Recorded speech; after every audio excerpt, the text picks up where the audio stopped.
Hello guys, today we are talking about friendship. Let's talk about it. So I broke it down by F.R.I.E.N.D.S. We're just friends. Okay, so the reason we are going to be talking about friends today is because it is something that is heavy on my heart and something that I just kind of started figuring out recently. So I wanted to just dive into it, dissect friendships with you guys so that maybe you can heal some broken friendships, so that maybe you can make some new friends and know kind of like a guidebook to friends. So friends, first we're going to be starting with F, faithful. Is your friendship faithful? I thought faithful was a perfect word to use for F, because if a friendship isn't faithful, then it's just pretty toxic. Like, that's pretty obvious, right? Like, it's pretty obvious that you should have a faithful friendship, meaning if your friend, there's dust. So if you and your friend are gossiping about Susie, then I've always thought, like, if you're with friends that are gossiping, then when you're gone and your friend's hanging out with a different friend, they're probably gossiping about you. So if you have a friendship that's faithful, you know, I love you, you love me, we're not gonna talk bad about each other, we're not gonna gossip about others, then you can feel like you have a pretty faithful friendship that isn't gossipy, if that makes sense. So F is faithful. That one was pretty straightforward. Some of them I'll dive into a little bit heavier, but I feel like that one was just pretty straightforward. Back to my notes. Okay, so R, I did real. Is your friendship real? So what I mean by a real friendship is it not surface, it's not surface level. Do you guys understand what that means? I feel like a lot of times we say surface level, but do you guys know what that means? In a friendship sense, I think surface level is like, we have lots of friends. Like, you see people at church, you see people just out and about, you see people at the store, you see people that are, you might say are your friends, but all you say is like, hey, how are you? Like, how are you doing? Oh, I'm good. How are you? Like, I'm good. Like, that's just very surface level. You're not getting much deeper than hi, how are you? And I would say it's very common to make those friends. I definitely would, if you were like, do you have friends close? I'd be like, obviously, but then I think like, are my friendships real? I definitely have a few, and we're gonna get into that later. I definitely have some strong friendships mixing together right now because God is just so good. But yes, is your friendship real? So is your friendship faithful, and is your friendship real? Next, For I used intimacy. So I think when we first think of intimacy, we think like, ooh, my friendship should be intimate, and we think like sexual. I don't know, at least that's what I first think of when I think of intimacy. But I just listened to this really cool podcast. It was Southside Rabbi, and they were kind of talking about how intimacy we've like over sexualized, but it wasn't supposed to be like that. They were talking about how there's a story in 2 Samuel. Let me see if I can find it really quick. I'm distressed for you, my brother Jonathan. Very pleasant have you been to me. Your love to me was extraordinary, surpassing the love of women. That verse seems a little bit like, I don't know, just a little bit weird, because you don't hear guys talking about love. And he was saying that his love, for him, surpassed love of women. The context of this is at the time David had 3 wives. So he didn't really have intimacy. He had 3 wives, but he really never felt like the true love of a friendship, because with inside marriage, you should have friendship too. Like, Ben is 100% my #1 best friend. He just loved him so much. Like, they had an amazing friendship. Jonathan was Saul's son. Saul was trying to kill David. Jonathan loved David. Jonathan's trying to get David to help run away. Like, he was just a great friend to David. I'm gonna look up the definition of intimacy really quick. A close friendship, closeness, a private, cozy atmosphere. So it doesn't have to be sexual. Basically, it goes back to that letter R where we say, is it real or is it just surface level? Like, you love that friend. Like, you'd be like, I love you, or no. Like, is that awkward? Like, do you tell your friends you love them, or do you show them you love them? Maybe words are hard for you, but do you show them that you love them? Or is it just like, hey, how are you? That's kind of my point there. Okay. Oh my gosh, guys, I am embarrassed. I didn't even write anything for E or for N. Oh wait, just kidding. I was in my draft page where I didn't finish it, but right here I do have my finished page. E, I did extra, because we all know that extra person. I don't want to like give someone a fake name like Susie or something, just in case there's someone actually out there named Susie watching this and then I'm just being really mean. But we're gonna pretend that KALISTA is this girl and she's just the most extra person ever. This extra friends is like, all eyes on me. I'm gonna tell you about my family problems. I'm gonna tell you about how much I don't like this person, how much I don't like this person, and I'm gonna show you all my new clothes that I got. And they're just always extra. Whenever you hang out with them, you're just like, we're just gonna talk about her tonight. We're just gonna talk about KALISTA tonight because she's extra. We all have that extra friend. And if you don't have that extra friend, maybe it's you. Just kidding. I mean, maybe, I don't know. Little self-reflection, I don't know. Okay, anyways, whatever. That's not the point. We're not trying to point fingers at anyone that's extra. But when you're looking at your friendship, is your friendship like a mutual exchange? Like, if I think it's all great if your friend is pouring out to you about her family, but do you also feel like you're safe in that friendship, that you can also talk about your problems and that you can lift each other up together, and not every time you hang out is like a big sad sob story, which is fine if it is sometimes. Like, you need those friends that you can just cry with and be open with, but I hope it's mutual and you're not just hanging out with this person that's always self-absorbed talking about themselves, and they're never like, okay, like, how are you? I know you're going through this, but I wanna make sure my friend's okay, so how are you doing? Does that make sense? So F, faithful, real, intimacy, extra. For N, I said, is your friendship natural or is your friendship neutral? So neutral means always staying the same, not going anywhere, just kind of like remaining. A lot of friendships, it kind of like all of these go together, which I think is pretty cool. It just like has a little bit of a difference, like a little bit of edge to it to like add to this little like, how is your friendship? Have you been friends with this person that you're thinking of for like 5 years and you're like, yeah, I don't even like know how many siblings they have, or I've never met their family, or I've been Snapchatting this girl for like 2 years, but I don't even know anything about her other than that she has a pretty face and I follow her on Instagram. So is it neutral or is it natural? Natural meaning, do you hang out with this person and it's just natural for you? Like, when you hang out with someone, you don't have to put on like a fake act. You don't have to act a different way. You just act how you genuinely are. Okay, faithful, real, intimate, extra, neutral, natural or neutral, and then D, damage. So this one is going to be one that I can actually talk about. Kind of the whole reason I did this video was kind of on damage, like that's kind of what started it. And I said in the beginning of this video that God has been kind of working on friendships with me recently. And so I'm only 1 year out of high school. For those of you that don't know, I am 1 year out of high school. In high school, I had a handful of friends, but maybe one of those friends fit faithful, real, intimate, natural. Maybe one of those fit those categories, but most of them were just surface level. Like, I went to school with some of these girls like since 6th grade and I still like never got like deep with them, which I'm a very deep person. So I would say that I try to like get emotionally invested in their lives.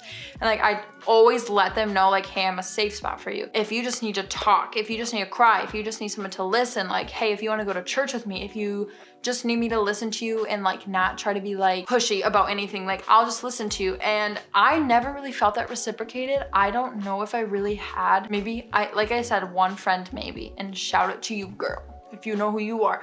But I maybe had one friend that ever was like, hey, how are you doing, KALISTA? And like, that's really sad, especially because high school is a really tough time of like trying to figure out who you are. You're going to long hour classes, you're in this building for 8 hours every day, you're waking up early, some people are in sports, yet like you don't know these friends that you've been friends with for so long, like intimately, like you don't really know much about them, they don't really know much about you, and it's just like a super casual friendship. Another part where like some of my friendships were damaged is once you get into high school, you know, you have the group of friends that goes this way and goes this way. Some get into drinking, some just kind of like fall off the face of the earth for like no reason. Like sometimes you just like lose friends and it doesn't even have to do with like anything. You just like kind of like grow out of that friendship. But yeah, I was not into drinking or smoking or any of that. I really just, I have met a lot of people, I talked about this in another video, that have just like messed up their lives over that and didn't really find any true satisfaction.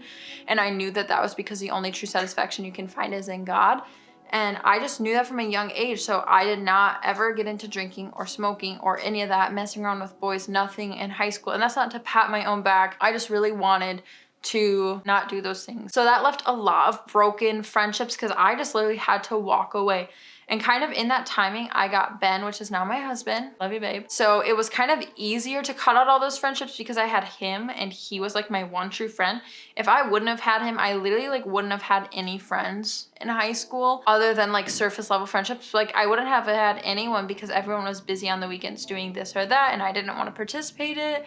And so yeah, like Ben definitely helped that but there was a deep rooted issue inside of me, which I found out once we got married, because we started going to this church and they were talking about like small groups and stuff. And that's like when you meet once a week with a group of people and you like become friends with them and grow and stretch each other. And I was like so turned off to it. I was like, no, babe, like all I need is you. You're my only friend. Like you and God, that's all I need. Friends are toxic. Like you don't need them. Like you just need God and you just need your husband. Like why would I like want the drama? And what I didn't realize is how important true friendship is. And I think that the reason I didn't want friends is because I never experienced true friendship. I finally was like, okay, like God put on my heart, like you need to go to small group, KALISTA. And then I finally did. Literally the first night, I was like, what is this? Like we're all sitting around talking about Jesus. And like, I instantly just like felt super like gravitated towards my small group leader. She is literally like the sweetest person ever. So easygoing, so easy to talk to, literally so natural to hang out with her. We just recently started being friends, but I know that she'll be in my life for a long time. And I just like think that that's super cool. And I think the reason I was turned off to friendships for so long is because I never experienced like true friendship outside of like my boyfriend, obviously Ben. All of that to say, I think a lot of you guys have probably experienced damaged relationships. You've had people talk bad about you behind your back. You've had people that just ghosted you. You've had people that you were just friends surface level on social media and all of a sudden they're just out of your life. You've had friends, probably like same with me, like friends throughout middle school and high school, and you're like, oh yeah, maybe I don't actually know that much about them other than like the little drama that's like inside the circle. And I'd encourage you to like go find true friendship. Whether you love Jesus or not, I hope you love Jesus. Talk to me if you don't and you want to learn about him. But even if you don't have Jesus, friendships are so good. And I think that it helps if you love Jesus, because when I hang out with my friends, being natural for me is being able to just talk about Jesus. And I love just friendships where we can be like open about what we're struggling with, sins in our life, how we can overcome them, like pray for me in this, but like also like just being able to rejoice and be thankful in all that God's doing. I would encourage you like to find some real friends. And I know that's way easier said than done. The whole reason I'm doing this video is a tool guide to see if your friendships are aligned. Is your friendship faithful? Is it real? Is it intimate? Or do you like have that extra friend that is just obsessed with themselves and you never get to talk and you never get to share about how you're feeling? Is your friendship natural or is it neutral? Have you been friends with this person forever and it's not moving anywhere? Or did you have damaged friendships, or you're even in a damaged friendship that you need to get out of, but then you're scared to leave that friendship because you don't know if you're gonna have other friends. But let me tell you, God is your one true friend. And if you have to leave a toxic friendship, God is there, and that is way more fruitful than staying in a dramatic friendship. So the last one is ask for friends, and it is social media. So like I said a little bit earlier about David and Jonathan, I was listening to Southside Rabbi and they said something very interesting. They said, statistics show that Gen Z is the loneliest generation, yet we're the most connected. If you think about that, it's really just so true, because we have Instagram, we have Snapchat, we have TikTok, we have all these platforms where we can talk to each other. We see into other people's lives. Like I know that Charlie D'Amelio hung out with her mom last night in the kitchen. And I know that Addison Rae was just laying on a sidewalk and she loves sidewalks. And I know that Emma Chamberlain had a coffee on Sunday. And like, I know about these people's lives that I've never met. And you know like so much about them, like not really. But we like see into their lives, but like we have no idea what they're actually like, what they're struggling with, like who they actually are, because you can show one face on social media and be completely different in person. And those are just like celebrity examples, but like just in real life too, like even people that I follow, like Instagram is literally like all you see on Instagram is the best parts of people's lives. Like when I post on Instagram, it's like, hey, I was just at this cute restaurant with Ben, or like, hey, I went on this hike with Fuego and Ben and it was so cute and romantic. And here's a selfie of me with my hair curled and a full face of makeup, when the rest of the time, like I'm sitting on the couch, like in a baggy t-shirt, can't get off the couch because I'm so tired. But people would probably think like, oh, KALISTA has it so put together. Like, look at her Instagram. Like, it's not true. It's not a true realistic interpretation of people's lives. I have 120,000 friends on Instagram, And we literally like hold that to like a high standard, like, oh, how many likes do you have? How many followers do you have? How many views did you get on this video? But like 120,000 of those people, I maybe know 50 of those followers. Like maybe 100 I've like seen them and I'm like, oh, I know of them, but maybe 50 I like know of them. And then maybe 5 of those max I like know like about their family, who they are, how they are, know them more intimately.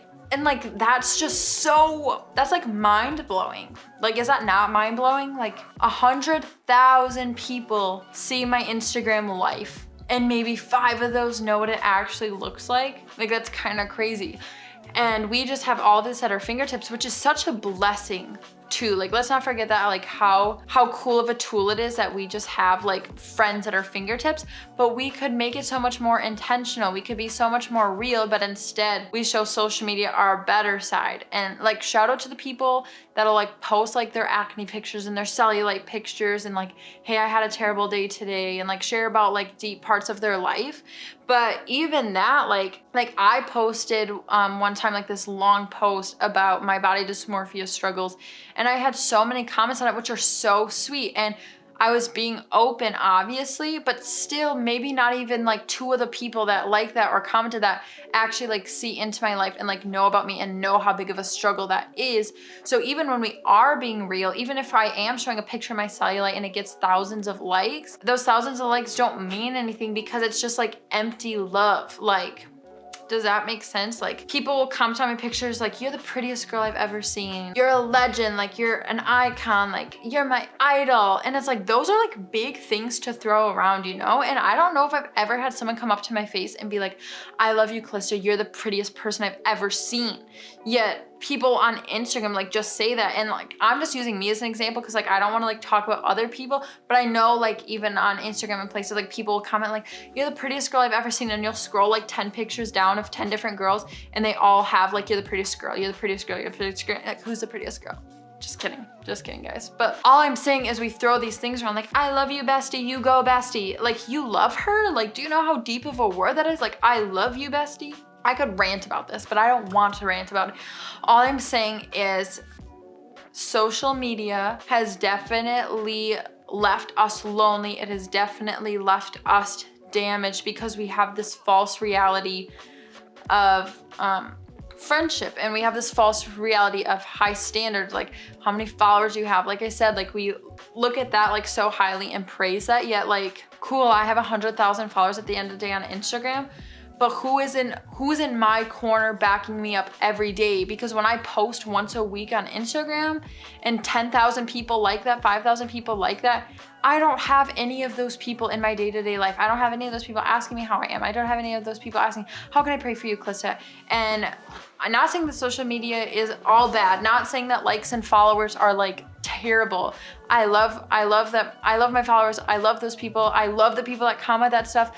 I'm not saying don't tell people they're pretty. Keep telling them. I'm just saying let's be more real in person, and let's start telling people I love you to your face. Let's start telling people that they're gorgeous in and out. Like, let's start telling that to people in real life. Like, let's start getting to know our friends deeper. Maybe you have a follower on Instagram that's been liking your stuff all the time. Like, shoot them a DM and be like, hey, how are you? How can I be praying for you? Let's just get deeper into our friendships. I had a verse that I wanted to share too. Matthew 5 verse 43, it's sectioned, it's love your enemies. You have heard it said, you shall love your neighbor and hate your enemy. But I say to you, love your enemies and pray for those who persecute you. Guys, God is saying that if someone wrongs you, we're supposed to pray for them and love them. Our society definitely tells you like, eye for an eye. If they punch you, like I'm gonna punch harder. But God is saying do the opposite. But I say to you, love your enemies and pray for those who persecute you, so that you may be sons of your Father who is in heaven. For he makes his sun rise on the evil and on the good, and sends rain on the just and the unjust. For if you love those who love you, what reward do you have? If you love those who love you, what reward do you have? If someone loves me, it's gonna be really easy to love them back.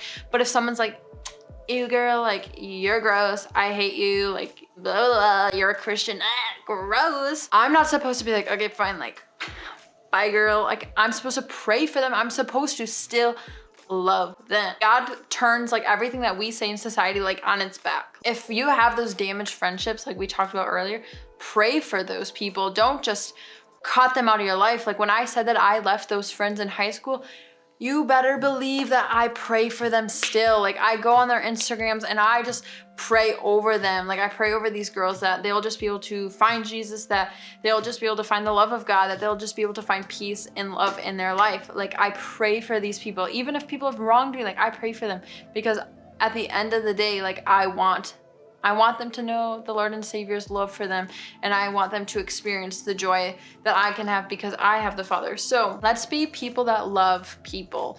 Let's be people that love those that we don't agree with. If we don't have love, we don't have anything, God says. If we don't have love, we don't have anything. If you go and do this good deed, or you go and do this good deed, or you pray to God, but you don't have love, He says that we don't have anything. So in your friendships, make sure you have love at the core.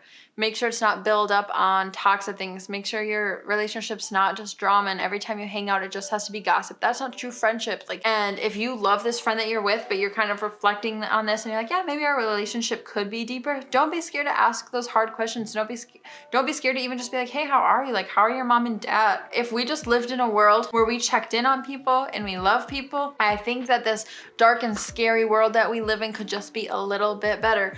So this week, after this video is done and you're done listening to this, text your friend and say, hey, how are you? I love you. Let's go get coffee and talk. Like, go do it, and don't get coffee and gossip about KALISTA, or we're just using me as an example. Don't go and gossip about this person. Like, sit down. Hey, how are you? How can I be praying for you?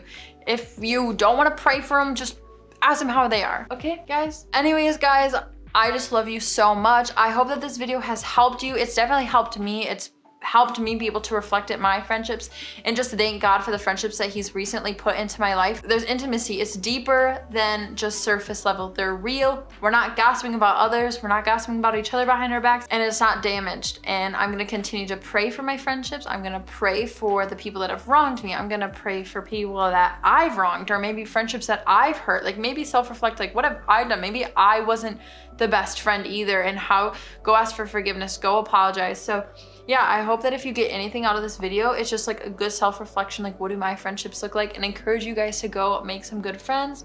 Remember that ultimately God is the best friend. God's my #1 bestie, then Benjamin. Yeah. I gotta still work on that too. I gotta go out and make more friends, because friendships do still scare me. But now that I am finding some true friendships, it gets me excited to meet more people. So yeah, I hope you guys have an amazing week. I'm praying for all of you. Comment down below how I can be praying for you this week. Comment about anything that you got out of this video. Comment video ideas that you want from me. Comment and say how you are and how I can be praying for you. Go subscribe, hit the like button. I love you guys and have a great week. I'll see you next Monday.